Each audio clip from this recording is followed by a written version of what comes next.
परमेश्वराच्या नावाला आपण धन्यवाद देऊ, त्याची स्तुती करू, त्याची आराधना करू. खरोखर सुंदरसे गीतवाद आहे. परमेश्वराने आपला आशीर्वादित केला आहे. पण आणखीन आपण परमेश्वराचं त्याच्या नावाला धन्यवाद देऊ, त्याचे उपकार स्मरण करून परमेश्वराची स्तुती करू, त्याच्या नावाला गौरव देऊया. कारण की खरोखर आज जगाची परिस्थिती पाहता आपल्याला परमेश्वराशिवाय कोणाचाही आधार नाही आहे. कारण की कित्येक लोक आज पुन्हा एकदा कोरोनाच्या संकटामध्ये आहेत. पण परमेश्वराने आपल्याला या सुंदरशा मंदिरामध्ये एकत्र केलं, त्याची स्तुती आराधना करण्यासाठी, त्याची भक्ती गाण्यासाठी. म्हणून मी पुन्हा एक वार परमेश्वराच्या नावाला धन्यवाद देते. आणि खरोखर या ठिकाणी आपण थोडके जरी असलो तरी परमेश्वराचं सामर्थ्य आपल्यामध्ये आहे, म्हणून आपण त्याची स्तुती आणखी करूया. कारण की खरोखर जे सैतानाने जे काही थैमान घातलेलं आहे, परमेश्वराने त्या सैतानातून, त्या सैतानी बंधनातून, त्या सैतानी हल्ल्यातून आपल्याला सोडवण्यासाठी आपण एक गीत गाऊया. गाऊनी स्तुती प्रभू ख्रिस्ताची, आनंदी नाचून गाऊया. त्यावेळेस आपण टाळ्या वाजवून परमेश्वराची स्तुती करू. ते गाणं गाण्याचे हे म्हणजे की खरोखर कित्येक लोक आज दुःखात आहेत, संकटात आहेत. परमेश्वराने कित्येकांना पापाच्या खाचेतून, वाईट मार्गाने जात असले, परमेश्वराने त्यांना बाहेर काढलं आणि खरोखर आणि परमेश्वराने विजय मिळवला. म्हणून आपण ते गीत गाऊया. गाऊनी स्तुती प्रभू ख्रिस्ताची, आनंदी नाचून गाऊया.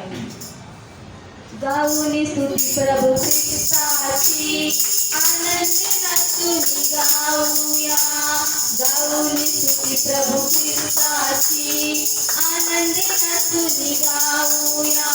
गाऊनी स्तुती प्रभू ख्रिस्ताची, आनंदी नाचून गाऊया. गाऊनी स्तुती प्रभू ख्रिस्ताची, आनंदी नाचून गाऊया. हालेलुया, हालेलुया, हालेलुया, हालेलुया, हालेलुया, हालेलुया, हालेलुया, हालेलुया. येशूचे रक्त किती महान, पापाच्या बंधनातून सोडविते. येशूचे रक्त किती महान, पापाच्या बंधनातून सोडविते. येशूचे रक्त किती महान, पापाच्या बंधनातून सोडविते. हालेलुया, हालेलुया, हालेलुया, हालेलुया, हालेलुया, हालेलुया, हालेलुया, हालेलुया. येशूचे सामर्थ्य किती महान, शैतानी बंधनातून सोडविते. येशूचे सामर्थ्य किती महान, शैतानी बंधनातून सोडविते. येशूचे सामर्थ्य किती महान, शैतानी बंधनातून सोडविते. येशूचे सामर्थ्य किती महान, शैतानी बंधनातून सोडविते. हालेलुया, हालेलुया, हालेलुया, हालेलुया, हालेलुया, हालेलुया, हालेलुया, हालेलुया. येशूची प्रीती किती महान, सर्व आजारातून सोडविते. येशूची प्रीती किती महान, सर्व आजारातून सोडविते. येशूची प्रीती किती महान, सर्व आजारातून सोडविते. हालेलुया, हालेलुया, हालेलुया, हालेलुया, हालेलुया, हालेलुया, हालेलुया, हालेलुया. सुंदरशा गीताबद्दल परमेश्वराच्या नावाला आपण धन्यवाद देऊया. आणि खरोखर आज परमेश्वराची उपस्थिती आपल्यामध्ये आहे. परमेश्वर आपल्याला जे स्तुती आराधनेद्वारे चालवत आहे आणि परमेश्वराचे सामर्थ्य आज आपल्यामध्ये आहे, म्हणून आपण त्याच्या नावाला धन्यवाद देऊया, त्याची स्तुती करू, त्याची आराधना करूया. यावेळेस आपण आपल्या जागेवर उभं राहू, परमेश्वराच्या नावाला धन्यवाद देऊ की त्याने आपल्याला जगी गोष्टीकडे घेऊन न जाता परमेश्वराने आपल्याला त्याच्या पुढे लीन आणि नम्र होण्यासाठी संधी दिली. म्हणून परमेश्वराला आपण धन्यवाद देऊ. आपण आपले सर्व काळजी चिंता परमेश्वरावर टाकूया. कारण की तोच आपला भार वाहणारा परमेश्वर आहे, तोच आपल्या काळजी चिंता वाहणारा परमेश्वर आहे, तोच आपल्याला सर्व पापाच्या खाचेतून, सर्व व्यापातून, सर्व याच्यातून काढणारा परमेश्वर देवबाप आहे. आणि खरोखर आज कित्येक लोकांकडे असे साक्ष आहेत की परमेश्वराने त्यांच्या जीवनामध्ये महान कार्य केलं आहे. तसंच परमेश्वरही आपल्याबरोबर महान कार्य करतो. की खरोखर आजचं परमेश्वराने आज आपल्याला त्याच्या सुंदरशा मंदिरामध्ये त्याची स्तुती करण्यासाठी घेऊन आला. म्हणून आपण सर्वजण आपण त्याच्या नावाला धन्यवाद देऊया, कारण की तो राजांचा राजा प्रभूंचा प्रभू आहे आणि आज तो आपल्यामध्ये उपस्थित आहे. म्हणून चला तर आपण सगळे हात उंचावून त्याची स्तुती करू, त्याची आराधना करूया, कारण की तो दयावान परमेश्वर, तो सनातन परमेश्वर, त्याची दया सनातन आहे आणि तो आज आपल्यामध्ये आहे, तो आपल्याला चालवित आहे. आणि सुंदरशा गीताबद्दल परमेश्वराने आपल्याला सहाय्य मदत केली. तसंच परमेश्वराने आपल्याला इथून पुढे सर्व आपली सभा आशीर्वादित करावी. म्हणून आपण त्याच्या नावाला धन्यवाद देऊ, त्याची उपकार स्मरण करूया, आपण आपल्या पापांची कबुली त्याच्याकडे देऊ. यावेळेस आपण धन्यवाद करून परमेश्वराजवळ लीन आणि नम्र होऊया, त्याची स्तुती करू, त्याची आराधना करूया की परमेश्वराने आपल्याला आज आतापर्यंत सांभाळलं. म्हणून परमेश्वराच्या नावाला आपण धन्यवाद देऊ. धन्यवाद येशू राजा, धन्यवाद येशू, तुझ्या नावाला मी धन्यवाद देतो बाप्पा. तुझे उपकार मानतो प्रभू येशू ख्रिस्ता, की खरोखर राजांच्या राजा प्रभूंचे प्रभू आमची काही पात्रता नसताना परमेश्वरा तू आज तुझ्या पवित्र मंदिरामध्ये आम्हाला घेऊन आलास आणि तुझी पवित्र वचन वाचण्यासाठी, तुझे सुंदरसे गीत गाण्यासाठी बाप्पा तू आम्हाला आमच्या जिभे उठाडला, कंठाला स्पर्श केलास. म्हणून तुझ्या नावाला मी धन्यवाद देते. खरोखर परमेश्वर दे बाप्पा, आज कित्येक लोक आज दिवस बघू शकले नाही, पण तू आज तुझ्या निवडलेल्या लोकांना आज तुझ्या मंदिरामध्ये घेऊन आलास आणि बाप्पा आमच्याकडून बाप्पा तुझं गौरव करून घेत आहेस. म्हणून तुझ्या नावाला मी धन्यवाद देते. राजांच्या राजा प्रभूंच्या प्रभू, खरोखर बाप्पा तू अधिपती आहेस, तू राजांचा राजा आहेस परमेश्वर दे बाप्पा. तुझं वचन सांगितल्याप्रमाणे ज्या ठिकाणी माझ्या नावाने एक किंवा दोघे असतील त्या ठिकाणी मी हजर आहे आणि माझा विश्वास आहे पवित्र परमेश्वर दे बाप्पा, की आज तुझी उपस्थिती आमच्यामध्ये आहे, तुझं सानिध्य आमच्यामध्ये आहे आणि बाप्पा तुझं सामर्थ्य या ठिकाणी उतरून दे जिवंत प्रभू ईश्वराच्या. तू आम्हाला एकत्र केलंस माझ्या राजा, म्हणून तुझ्या नावाला मी धन्यवाद देते जिवंत प्रभू ईश्वराच्या. तू आज आमच्या मंडळीला बाप्पा आशीर्वादित करून बाप्पा पाठवशील असा आमचा विश्वास आहे. राजांच्या राजा तुझ्या नावाला धन्यवाद देते, तुझे उपकार मानते की बाप्पा तू आमची बाप्पा काही लायकी नसताना, पात्रता नसताना परमेश्वर आपल्या चरणाजवळ तू घेतोस आणि खरोखर राजांच्या राजा प्रभूंच्या प्रभू बाप्पा तू आमच्यावर दया करतोस. म्हणून तुझ्या नावाला मी धन्यवाद देते प्रभू. इतक्या पापाच्या खात्यातून बाप्पा तू आम्हाला वर काढलंस आणि बाप्पा संकटातून तू बाप्पा आम्हाला वरती काढतोस आणि बाप्पा या आजारातून महासंकटातून परमेश्वरा तू आमचा बचाव केलास आणि तू पुढे करशील असा आमचा विश्वास आहे. धन्यवाद देते बाप्पा आजच्या दिवसासाठी तुझ्या नावाला. बाप्पा ह्या वेळेस तुझ्या नावाने ज्या ठिकाणी तुझी भक्ती होत असेल, आराधना होत असेल परमेश्वर दे बाप्पा तू त्या ठिकाणी हजर राहा. राजाचा आमचा पूर्ण विश्वास आहे जिवंत प्रभू ईश्वराच्या. जे लोक बाप्पा तुझा धावा करत असतील त्या लोकांमध्ये बाप्पा तू त्यांची आरोळी तू ऐक परमेश्वर दे बाप्पा. धन्यवाद देते बाप्पा साई आणि मदत कर जिवंत प्रभू येशू. तुझ्या नावाला धन्यवाद देते परमेश्वर दे बाप्पा. खरोखर परमेश्वरा जे तुला शोधत आहेत त्यांना तू सापडशील परमेश्वर दे बाप्पा. आणि राजांच्या राजा तू आमचा उद्धार करत आहेस परमेश्वरा. तूच आम्हाला सर्व रोगापासून वाचवणारा परमेश्वर आहेस.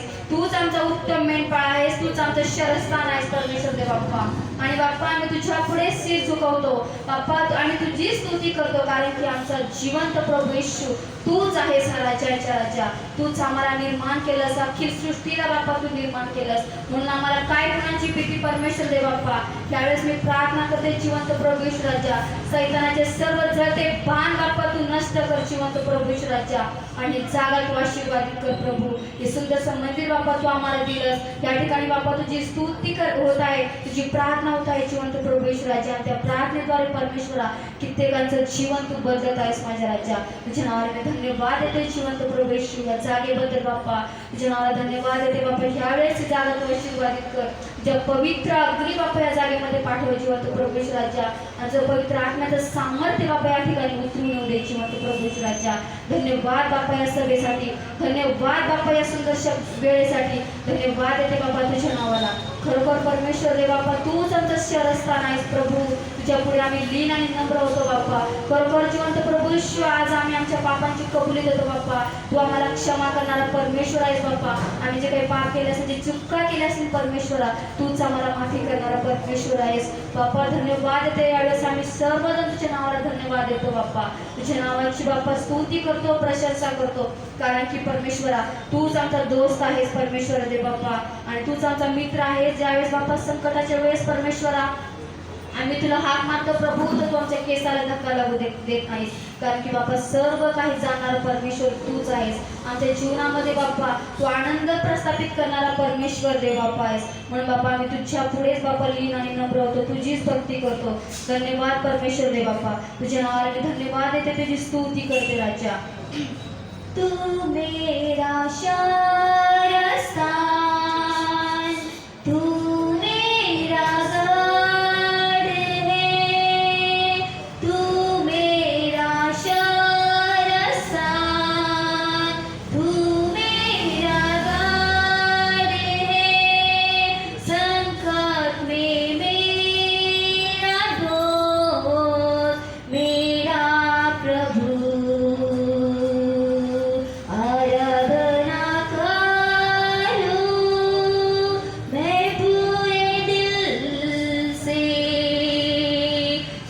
तुझे ढूंढूंगा संपूर्ण जीवन में, तेरी सेवा करूंगा मेरी सारी चीजों से. मैं हूँ यहाँ, मैं हूँ यहाँ प्रभु, मैं हूँ यहाँ प्रभु, मैं हूँ यहाँ.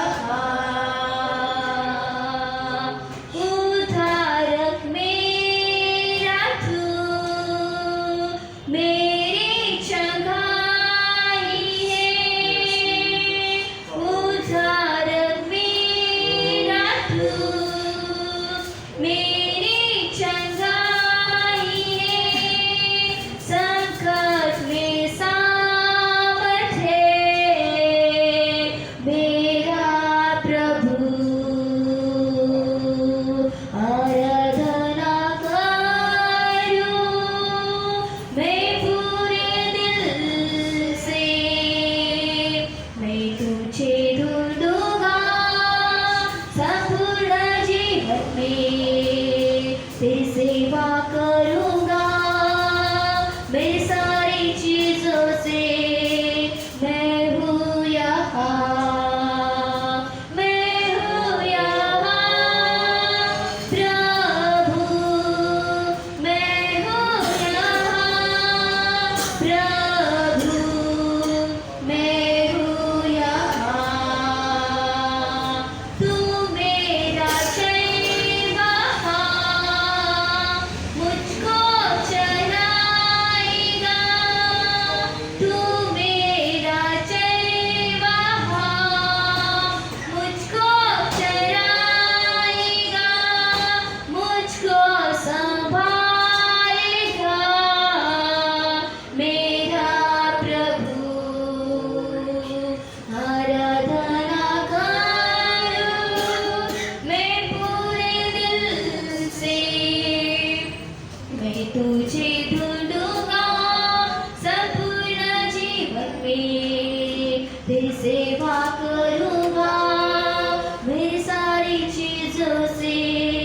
मैं हूँ यहाँ, मैं हूँ यहाँ प्रभु, मैं हूँ यहाँ प्रभु, मैं हूँ यहाँ, मैं हूँ यहाँ. खरोखर आज परमेश्वर आज आपल्यामध्ये आहे म्हणून आपण त्याच्या नावाला धन्यवाद देऊया.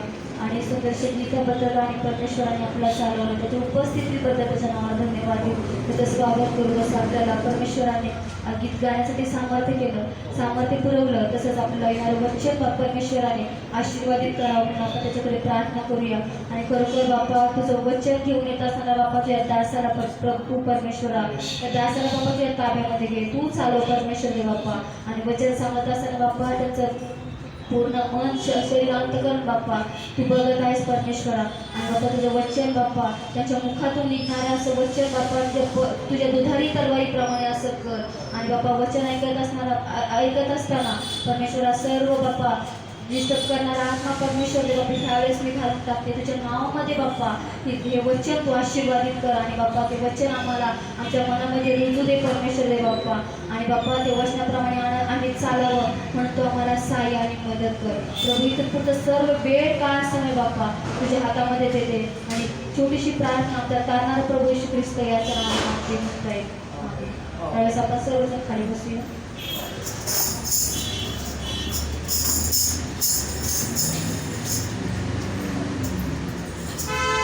आज या सकाळच्या वेळेस देवबापाचं सानिध्य देवबापाचं वास करतोय आपल्यामध्ये आहे म्हणून आपण देवबापाला करू देऊ. आपण त्याची स्तुती करूया.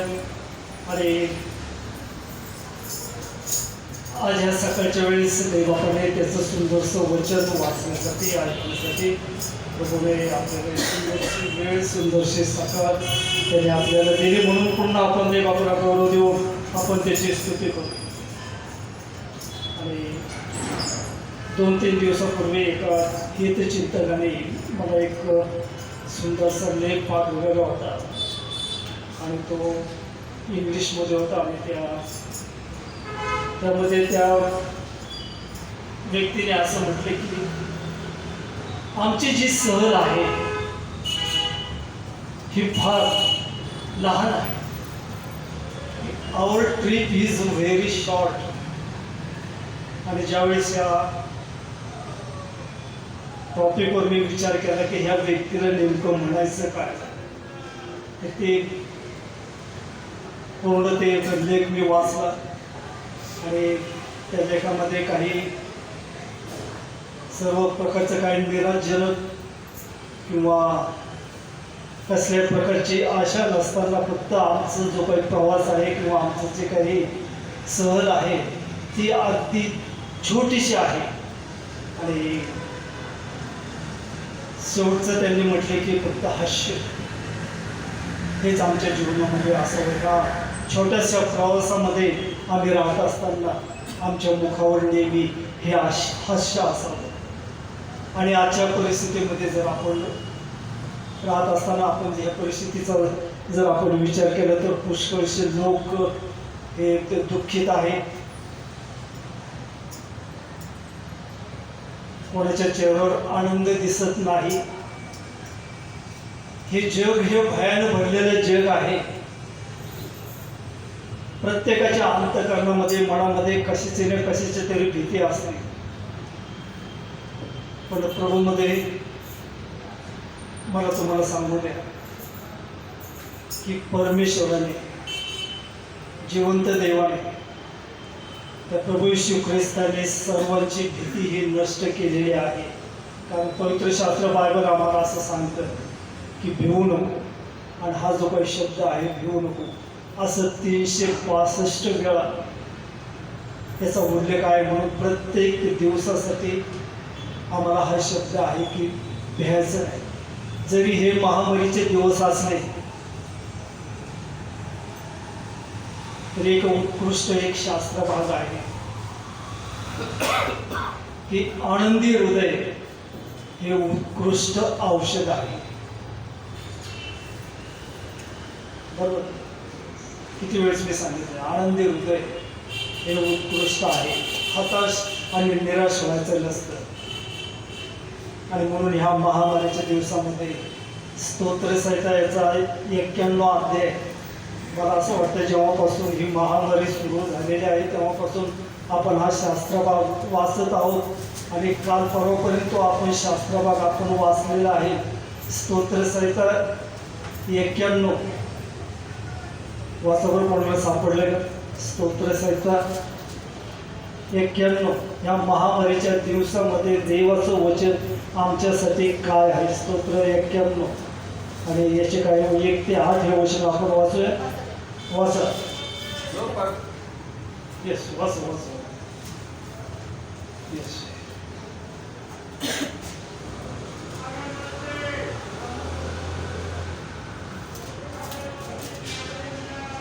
हा थँक्यू.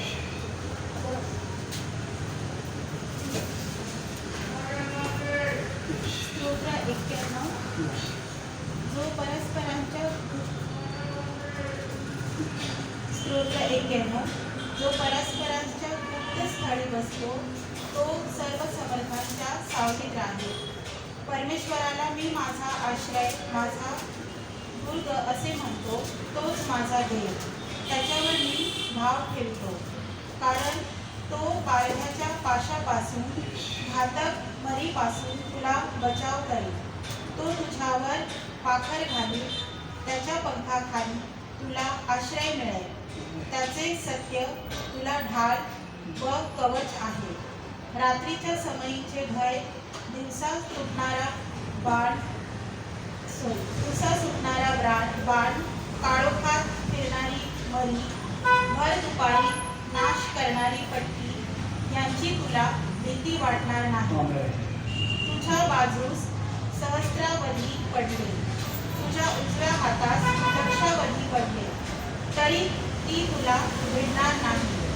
मात्र तुझ्या डोळ्यांना ती दिसेल आणि दुर्जनांना प्राप्त होणारे प्रतिफल तुझ्या दृष्टीस पडेल. कारण परमेश्वर माझा आश्रय आहे असे म्हणून तू परात्पराला निवासस्थानात केले आहे. म्हणून कोणतेही अरिष्ट तुझ्यावर येणार नाही, कोणतीही व्याधी तुझ्या तंबूजवळ येणार नाही. कारण तुझ्या सर्व मार्गात तुझे रक्षण करण्याची तुझ्याविषयी तो आपल्या दिव्य दूतांना आज्ञा देईल. तुझ्या पायांना गोंड्याची ठेच लागू नये म्हणून ते तुला आपल्या हातांवर झेलून धरतील. तू सिंह व नाग यांच्यावर पाय देऊन चालशील. तरुण सिंह व अजगर यांना तुडवीत चालशील. माझ्यावर त्याचे प्रेम आहे म्हणून मी त्याला मुक्त करेन.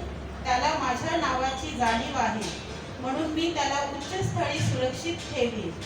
तो माझा धावा करील तेव्हा मी त्याला उत्तर देईन. संकट समयी मी त्याच्याजवळ राहीन. मी तुला मुक्त करीन. मी त्याला गौरव देईन. त्याला दीर्घायुष्य देऊन तृप्त करेन. किती सुंदरसं हे देवाचे वचन हे आपल्यासाठी आहे. आणि संपूर्ण विश्वासणारे लोक ह्या आशेवर जगत आहेत. आणि म्हणून प्रभूला आपण गौरव देऊ, आपण त्याची स्तुती करू. आणि म्हणून आमचा जो काही जीवनी प्रवास आहे हा खूप छोटा प्रवास आहे. पवित्र शास्त्र बायबल आम्हाला असं सांगतं की आमचं आयुष्य किती आहे. तर स्तोत्र 90 आणि 10व्या वर्षामध्ये म्हटलेलं आहे की आमचं आयुष्य 70 वर्ष आणि शक्ती असल्यास फार तर 80 वर्ष असेल. आणि एवढं वर्ष जर आम्हाला जगायचं असेल तर त्याला अटी आहेत, काही नियम आहेत. या महामारीतून वाचायचं असेल तर आम्हाला राष्ट्राचे नियम पाळायला पाहिजे, आपल्या देशाचे नियम पाळायला पाहिजे. त्यानंतर परमेश्वराचे नियमसुद्धा आम्हाला हे पाळायला पाहिजे. आणि शास्त्र आम्हाला स्पष्ट रीतीने सांगते की आज्ञा पाळ आणि दीर्घायुष्य हो. आणि ह्या छोट्याशा प्रवासामध्ये आपण राहत असताना आम्ही आमचं जीवन कशा रीतीने जगावं तर बायबलमध्ये उत्कृष्ट उदाहरणं आम्हाला पाहावयास मिळतात. आमचं रोजचं वागणूक, इतरांच्या बरोबरचे असलेली वागणूक, आमच्या नातेवाईकासंबंधी, आमचे सगळे सोयरे यांच्या संबंधी आमची वागणूक ही कशी असावी तर पवित्र शास्त्राची शिकवण आपल्या सर्वांना माहीत आहे. आज अशी परिस्थिती आहे, आजची परिस्थिती अशी आहे तर आपण हालेलुया ह्या शब्दाने आपण देव बापाची उपासना करत आहोत आणि केलेली आहे. आणि हालेलुया हा शब्द, ह्या शब्दाच्या द्वारे स्वर्गात न थांबता रात्रंदिवस निरंतर त्या प्रभू येशू ख्रिस्ताची ते आज भक्ती करत आहेत. आणि आपण सुद्धा आपले घरचे सर्व विचार, ऑनलाईन काय चालले त्याचे सर्व विचार, आपल्या लोकांचे विचार हे आपण सर्व सोडून आपण देव बापाच्या चरणाजवळ आपण आलेलो आहोत. याचं कारण काय? दर आठवडे रविवारी 10:30 वाजता गुरुवारी 10:30 वाजता आपण देवबापाच्या सानिध्यामध्ये का येतो, कशासाठी येतो? तर तुम्ही सहज म्हणाल की आम्ही उपासना करण्यासाठी, त्याची भक्ती करण्यासाठी येतो. आणि तुम्ही म्हणत असाल आम्ही त्याची भक्ती, त्याची उपासना करतो, पण आमच्या घराला यश आणि बरकत का येत नाही? आमच्या घरामध्ये सारख्या अडचणी का आहेत? तर पवित्र शास्त्रामध्ये सांगितल्याप्रमाणे एक वचन असं आहे, जर तुमच्या घराला तुम्हाला जर बरकत पाहिजे असेल तर तिळलेल्या पिठाचा पहिला गोळा हा याचकाला द्यावा. मला तुमच्या घरची परिस्थिती माहीत नाही, ते तुम्हाला माहिती आहे की आमच्या घरामध्ये बरकत आहे का नाही. आणि जर बरकत असेल तर प्रथम देवाचा सन्मान करा. देवाने ज्या 10 आज्ञा दिलेल्या आहेत त्या परमेश्वराच्या ज्या काही आज्ञा आहेत त्या परमेश्वराच्या आज्ञा इतक्या साध्या, सरळ आणि सोप्या आहेत की जो भोळ्यातला भोळा कधी मनुष्य असला किंवा जर कोणी झोपेत कधी असलं तर त्या झोपेत असलेल्या माणसाला सुद्धा काय होतं की त्या देवाची आज्ञा कळतात. बरोबर आहे ना? तर असो, तर म्हणून आमच्या घराला बरकत पाहिजे असेल, आम्हाला दीर्घायुष्य पाहिजे असेल तर देवाच्या आज्ञा जर आम्ही पाळल्या तर निश्चित रीतीने देवा आमच्या घराला बरकत देईल. आणि तुम्ही म्हणाल आम्ही दर रविवारी आम्ही चर्चमध्ये जातो, स्तुती भक्ती करतो, देवाचं वचन आम्ही वाचतो, ऐकतो, आमचा दशमांश आम्ही नियमितपणे आम्ही देवबापाचं देणं ते आम्ही नियमितपणे देवबापाला देतो. हे सर्व आम्ही करत आहोत. तर आणखी मला देवाच्या वचनातून तुम्हाला सांगते की तुमच्यामध्ये काहीतरी उणीव आहे. आमच्यामध्ये पुष्कळशा अडचणी का आहेत, आम्ही अडचणीत का आहोत? एक अडचण जर आम्ही बुजवायचा प्रयत्न केला की दुसरे लगेच उभे राहतील, दुसरी केली की तिसरी, अशा अडचणीवर अडचणी हे निर्माण का होतात? तर स्तोत्रकर्ता म्हणतो, स्तोत्रसहित याचा 46वा अध्याय आणि 3रं वचन, स्तोत्रसहित याचा 46वा अध्याय आणि 3रं वचनामध्ये असं म्हटलेलं आहे,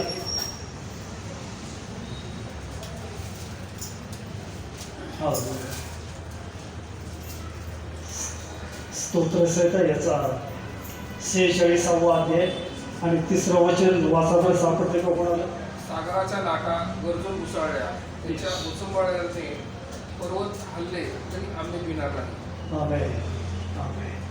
मग ह्या अडचणी ह्या काय येतात? ह्या जे काही लाटांच्या जे काही गर्जना आहेत त्या आमच्या कानावर का पडतात? पुष्कळ वेळेस आम्ही चिडचिड करतो, पुष्कळ वेळेस आम्ही एखाद्या शब्दावर आम्ही एकमेकांचा राग करतो किंवा घरातल्या व्यक्तीला, घरातल्या पत्नीला, घरातल्या लेकरांना आम्ही आरडून ओरडून आम्ही का बोलतो? आमच्या तिथे ह्या लाटाच्या गर्जना का होतात? गर्जना करणारा मनुष्य जो आहे की तो अशांत आहे, त्याच्यामध्ये शांतता नसते. खवळलेला समुद्र तुम्ही पाहिलेला असेल की तो कधी शांत नसतो, क्वचित तो शांत असतो. पण त्या गर्जना करणाऱ्या समुद्राला ही मर्यादा आहे की देव म्हणतो त्याच ठिकाणी तो थांब, तुला पुढं जाणं नाही. आणि जर आम्ही शांतता जर आम्ही बाळगली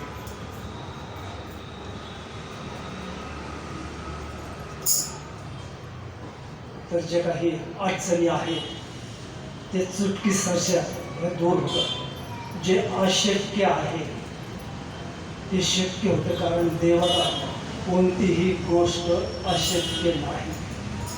आणि ज्या वेळेस आम्ही विश्वासाने त्या परमेश्वराला मागतो, आमचं अंतःकरण शांत ठेवून ज्यावेळेस आम्ही परमेश्वराला मागतो, ज्यावेळेस आम्ही त्याच्या चरणाजवळ लीन आणि नम्र होऊन आम्ही त्याला मागतो, तर परमेश्वर आम्हाला निश्चित रीतीने तो आशीर्वादित करतो, आमच्या प्रार्थना ऐकतो.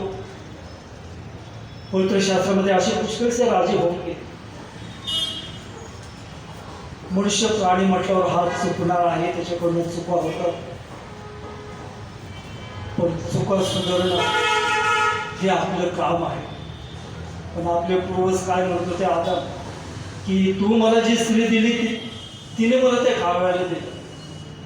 आणि त्या हवाबाई म्हणते की ह्या सापाने मला फसवलं, की त्या ठिकाणी त्यांनी त्यांचं पाप कबूल केले नाही, की मी ते खाल्लं, तुझी आज्ञा मोडली, ही त्याची कबुली त्यांनी दिलेली नाही. म्हणून देवाने त्यांना शिक्षा काय दिली माहिती आहे का? की जे देवाचं सानिध्य होतं, जे देवबाप त्यांच्याशी रोज देवबाप त्यांच्याबरोबर रोज आणि रोज सकाळी त्याचा वारा सुटल्यानंतर बोलत असे, तर ते देवबापाच्या सानिध्यापासून त्यांना हुसकावून लागलं आणि ते विभक्त झाले. की जे जीवनाचं झाड होतं, त्या जीवनाच्या झाडापासून ते विभक्त झाले. देवाच्या समक्षतेमधून, देवाच्या घरातून ते विभक्त झाले. याचं कारण काय? एक साधी आणि सोपी आणि शुल्लक आज्ञा होती की तू ते फळ खाऊ नको. किती साधी आणि सोपी. आणि म्हणून देवबापाने आज या सकाळच्या प्रयोजन हो हे वचन आपल्याकडे दिलेलं आहे. म्हणून जर आम्ही शांत आमचा अंतःकरण ठेवलं आणि परमेश्वराला जर आम्ही आमच्या गरजा मागितल्या, तर निश्चित रीतीने तो देव